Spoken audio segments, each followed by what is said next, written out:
Religion in US worth more than Google and Apple combined. Huh, that's crazy. That's just in the US. Imagine how much it would be worldwide. Faith economy worth $1.2 trillion a year, more than combined revenues of 10 biggest tech firms in America, study shows. Religion in the United States is worth $1.2 trillion a year, making it equivalent to the 15th largest national economy in the world, according to a study. The faith economy has a higher value than the combined revenues of the top 10 technology companies in the US, including Apple, Amazon, and Google, says the analysis from Georgetown University in Washington, D.C. Imagine a world where that money went towards humanitarian aid or medical research. Wouldn't that be something? Imagine a world. Imagine a world. Imagine a world. Imagine a world. Imagine a world where you never read the headline, Faith-healing parents charged with murder in death of premature twin baby. The Mitchells, driven by religion, failed to send for medical aid when their newborn baby stopped breathing. The baby died mere hours later. If not for the intervention of the medical examiner, her twin sister may have died as well. This is nothing new. The mother's own sister was sentenced to 6 years in prison for the death of her newborn son. Worse, the majority of states have laws protecting parents and religious leaders from prosecution for child neglect, abuse, or even death for withholding medical care on religious grounds. And abetted by this legal cover, at least 140 children have died of perfectly treatable medical conditions in the United States from 1975 to 1995. Imagine a world without needless suffering from faith healing. Imagine a world where the bigots had to admit that their gay hatred is their own idea, where they can't say it's not them, it's just their God's commands. Imagine a world with no religious arguments against gay marriage, where nobody was stoned or beheaded just for being queer. Imagine a world where nobody had to be ashamed to reveal their true self. Imagine a world with no religion. Imagine a world without religious wars, without violent acts of terrorism rooted in brainwashed indoctrination, where we unite to build a world worth living in rather than suicide bombing a crowd to escape it. Imagine a world in which people didn't claim jurisdiction over the experience of others based on what they've taken on faith. Imagine a world where L. Ron Hubbard, the founder of Scientology, would have never been born. Therefore, we would have never been introduced to such a stupid, illogical, dumb belief system. But instead, this religion today is worth over $1.75 billion. This money, if L. Ron Hubbard would have never been born, could have easily went into scientific endeavor for kids, for schools, for reasoning, philosophy, and logic. But too bad. That would be a good world to imagine. Imagine a world where nothing said or written was taken on the authority of the speaker or writer, where every claim was accepted only proportionally to the supporting evidence, where such evidence and the interpretation was continually challenged and therefore improved, where the support for the claims was not only readily available to everyone, it was frequently accessed by everyone.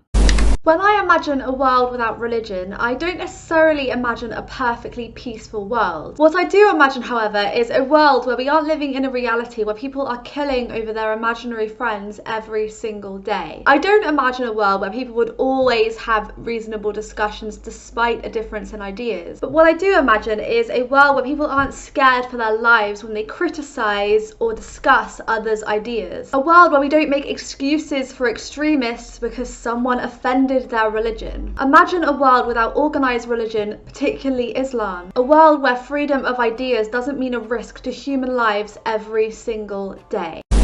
Imagine a world without hijab, where you can see the wind blow through an Iranian girl's luscious, beautiful hair.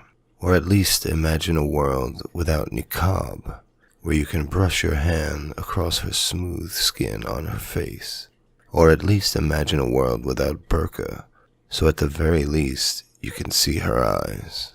Or better yet, how about imagine a world without Islam? Imagine a world where no one spends precious time and money on treatments of disease which are not evidence-based. Countless lives are lost every year because people fall victim to pseudoscientific practices that just simply don't work. Often, these practices are based on beliefs involving the supernatural. Regardless of their origin, though, practices without an evidential basis are dangerous when relied upon as medical treatment. As a result, effective treatments are disregarded, and fatal diseases are allowed to run their full course, ultimately tearing grandparents from their grandkids, tearing mothers and fathers from their children, and in strokes of the cruelest form of cosmic injustice, tearing children from all those who cherish them above all else. Envision a reality where no belief in pseudoscience or the supernatural, which allow for such offenses to humanity, exist. And ask yourself, would such a reality be one with fewer atrocities in favor of greater health and happiness? In doing this, you take the first step in making that reality our very own. Imagine a world where people gave serious thought to questions of why we love, why we feel wonder and awe, and why we consider some actions moral and others immoral. Where we continue to plumb the depths of these mysteries, using what we learn to make ourselves and society better, instead of just deciding they're all inevitably spiritual concepts that had to come from God. Oh, and where nobody claims there can't possibly be secular answers to these questions just because they themselves chose to stop thinking about them. Imagine a world that wasn't saturated by mainstream religion. Religious messages have been so normalized, people will take on very baggage-heavy labels as a default. Out of peer pressure, it's what's expected of them to do, even if they don't truly believe. And thus, undue reverence is given to ideas that are as equally absurd as any other mythology we have left far behind us. This normalizing of religion is the stagnation in society. And this prevents an honest, critical dialogue from actually happening. Imagine we could strip all of the emotion out of these arguments, all of the heritage, all of the baggage, and debate the ideas based solely on their merit. We would have won already. Imagine a world in which people didn't pretend to know things that they can't possibly know. Imagine a world without religious moral authorities. When faced with an action that conflicts with our conscience, we tend to rationalize it to avoid the mental conflict between doing something bad and being a decent person, one way being to project the responsibility onto an authority. If there were no morally authoritative religions in the world, then people wouldn't have the option to shunt responsibility onto an intangible, infallible, unchallengeable moral authority. Knowingly harmful actions, in terms of prejudicial or even violent acts, couldn't be excused by obeying the will of God. Of course, this isn't applicable to all religions nor all religious people, and of course there'd still be harmful acts and human authorities to appeal to, but no human authority is intangible, and any would be infinitely less infallible and unchallengeable than the moral commandments that are held with conviction to be the decree of God.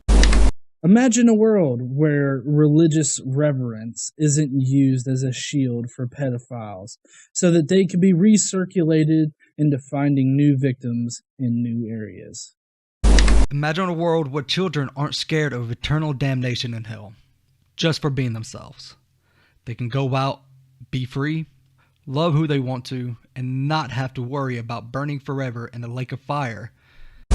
Imagine in a world where religion didn't teach that prayer or communicating with God would fix all of the world's problems. For example, after a natural disaster such as the recent hurricanes, people would potentially donate more money instead of gathering for prayer. Let's stick to what we know actually helps, instead of communicating to a God we can't prove is there and who supposedly created the hurricane to begin with. Imagine a world where morals and rules aren't dictated by ancient texts, but are allowed to develop and evolve as society changes.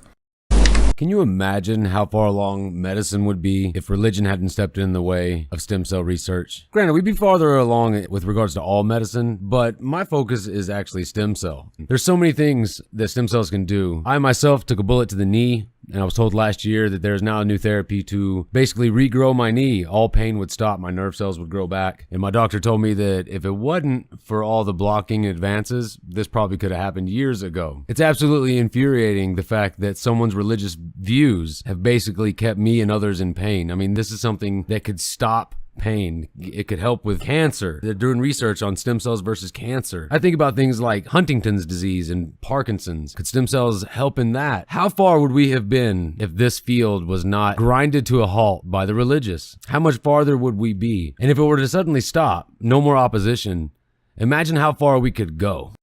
Imagine a world without honor killing, where gays don't fear for their lives and where women everywhere are given equal respect and an equal voice and are treated like human beings rather than assimilating faceless into an ocean of silent black trash bags.